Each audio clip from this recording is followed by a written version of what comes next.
Hi everyone, in front of me I've got OnePlus Pad 2 and let me share with you how to change the 3 buttons navigation into the gestures in this device. So let's start with opening the settings and in this left section scroll down to the very bottom to find System and Update.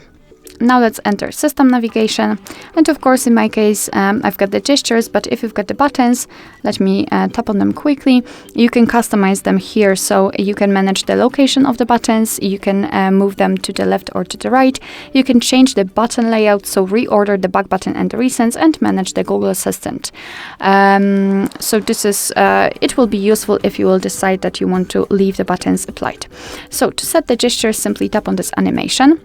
Your device will ask you whether you want to go through the tutorial. Up to you, I don't want to do it.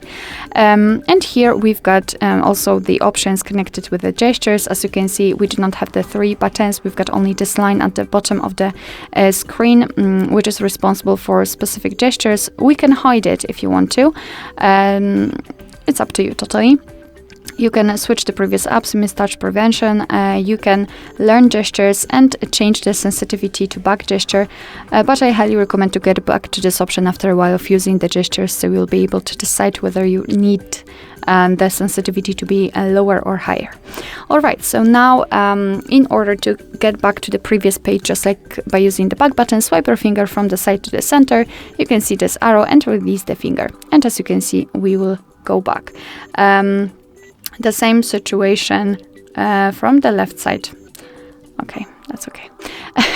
It works the same totally. If you'd like to get back directly to the home page, swipe your finger from the bottom to the center and make sure that this motion will be quick and short, just like that.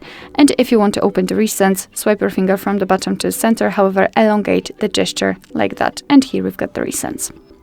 Alright, so that will be all. Thank you so much for watching. I hope that this video was helpful, and if it was, please hit the subscribe button and leave the thumbs up.